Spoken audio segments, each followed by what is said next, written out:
And welcome, guys and girls, to another Outlook. Today, hosted by myself, Vel, and Pastor Pips. How you doing, bro? I'm doing fantastic, my bro. Amazing. Today, of course, we are going to give you guys a rundown on how we believe the markets can pan out. We do have a very big week ahead, filled with a lot of economic data. But as always, be sure to head over to litcapital.co.uk or, of course, litcapitalacademy.com and get involved inside our community. Okay, head over to our new to economics page if you are new to economics. Of course, check out our packages. We have a free course, which is always beneficial for people who are new into the markets.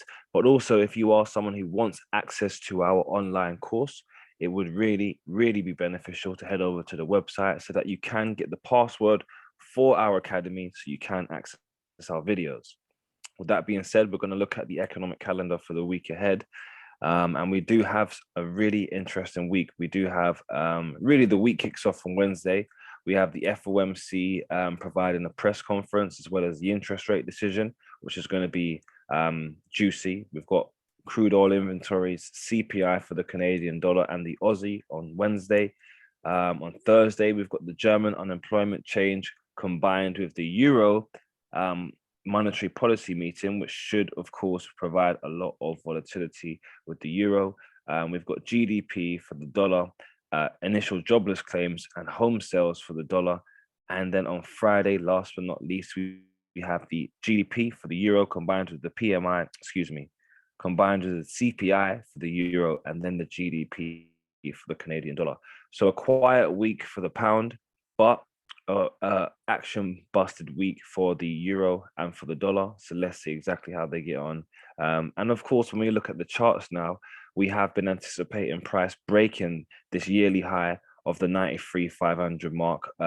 There's been a lot of information that can really help us fundamentally understand what can drive the prices higher temporarily, albeit, of course, but nonetheless still pushing higher. We are looking to see, of course, if the unemployment, jobless claims, housing price markets, these things all have a massive effect on how prices can affect the dollar.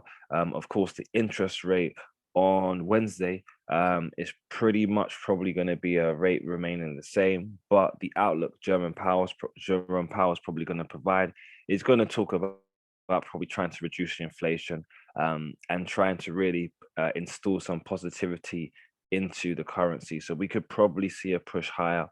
We would be targeting this high to be taken out the 93,500 mark, which would mark the yearly high. We would really like to see this be taken out.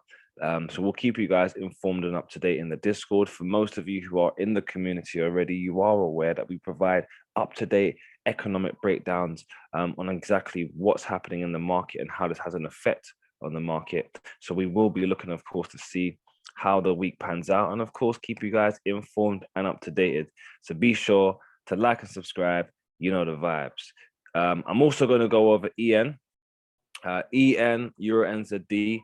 It's been quite a wiki pair of recent, but it has been played into our daily positions over and over and over again. So what we're looking at to see here on a daily, just first and foremost, is we've had price push down and play out of this candle a couple of times now. If price does not go on to make a new high, we are waiting for price to reach our daily target, which is the 62%, the 1.68050 handle. That is where we are looking to buy from. Of course, how the week has opened, we are seeing some rejection at the moment within this 8-hourly candle. But how the week has opened, it does look quite bullish. It looks quite positive. So we could potentially push up to make a new high. Of course, we had a new high here. So we could fib from this low to this high, and this would give us a retracement kill zone area to buy from. But of course, we have been looking to see if we can get that daily retracement. So, as always, with Euro NZD, we do have to be patient because when it pays, it pays. So, of course, what we're looking to see here is if we can get a new high after we get prices pushed down lower. Of course, as mentioned already, we've got the ECB releasing their monetary policy, throughout the week. And we've also got initial jobless claims, or the unemployment change for the euro. So there's reasons for us to see some positivity here. We had the interest rate last week, and that really just presented us with a push up temporarily for price to then come down lower. So, there was a bit of a mixed signal in regards to how the outcome looked for the actual speech that President Lagarde gave. And really, it didn't really do much for the euro. It pushed it up and then pushed it right back down. So my last pair that I'm going to tell you guys about is GBP JPY GJ. And of course, with GJ, this is played out like a textbook handbook. We had this push down lower, we had a push back up to our eye level, we had another push lower, we then had price push down, play into these candles here. If I go on the daily, um, we've got an eye candle here that we've seen price, or a lit block, we've seen price play into it and then push higher. And of course, now based on this daily retracement, prices at the moment currently within our sell our short area, short entry area, I was going to say. So with price being in our short zone, I like that a bit better. What I'm looking to see here at the moment is price coming in towards, for the afternoon of today's session, I would like to see if GJ can slow down.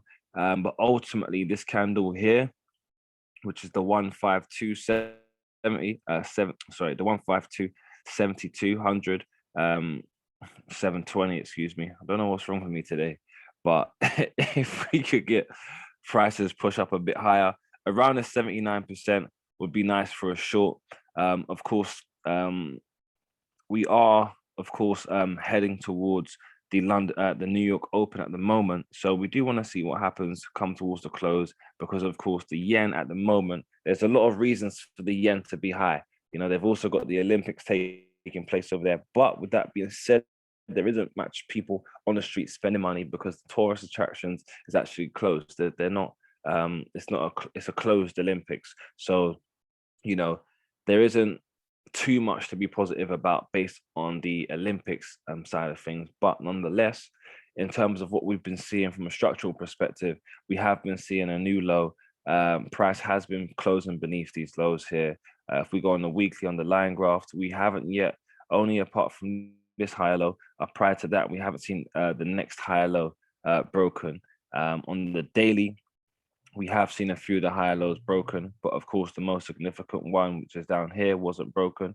Neither was this one here broken. So we do have to take into consideration that we could get prices pushed higher back into the monthly lit block area, into the eye level.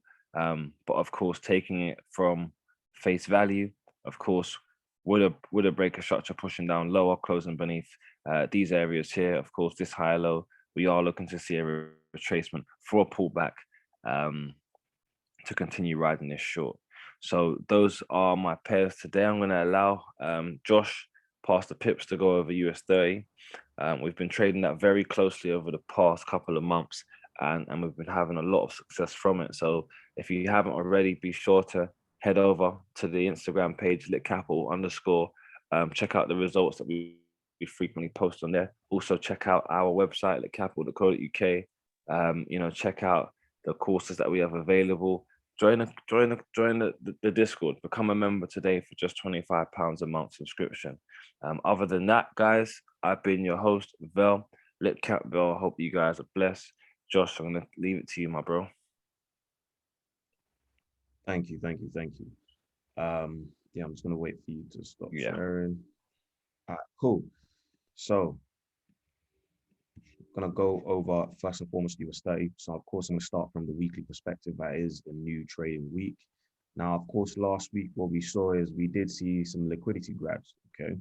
We saw price push all the way back down, take some liquidity, and we saw price shoot right back up again. And that's the real nature of how US 30, likes to behave and likes to move in terms of price action.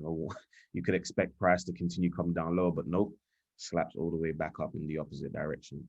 Now, of course, looking at my fib retracement here, we can see that we've seen a nice 62% retracement here, and we've seen price push up higher. Now, as I head down lower and have a look at the 4 hour, okay, we did just about manage to create a new all-time high on US 30 last week.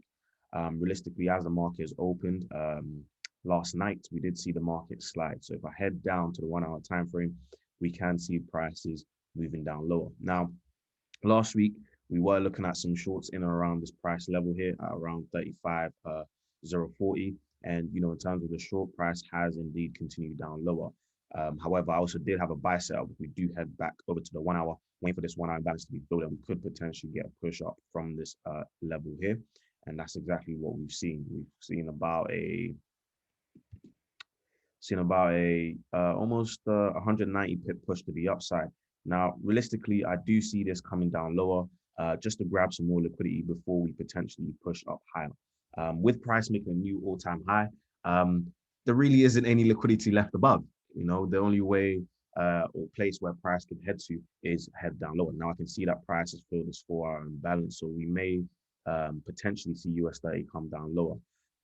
In terms of a buy move, I would be looking in and around this 4 hour zone here for a potential push up to the upside. Because if I head back to the daily, we do have an outstanding daily liquidity area where I'd like to see get taken out. Yeah, so in terms of targets, very bullish on US30.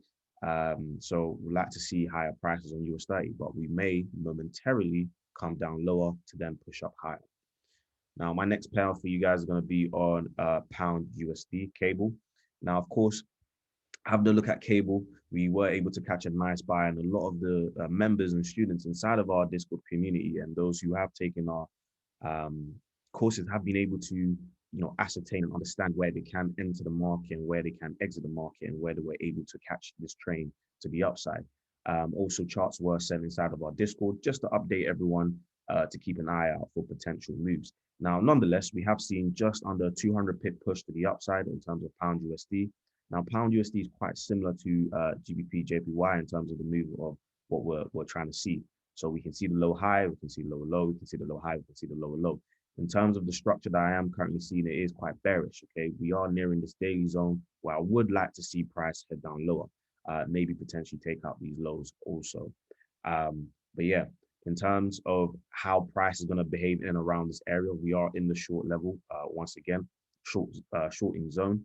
We just need to keep ourselves updated with exactly what's going on in here in order for us to make the right move. So looking around 1.38100 in around this price level here, in between my 70% and my 88% to potentially catch some shorts on pound USD.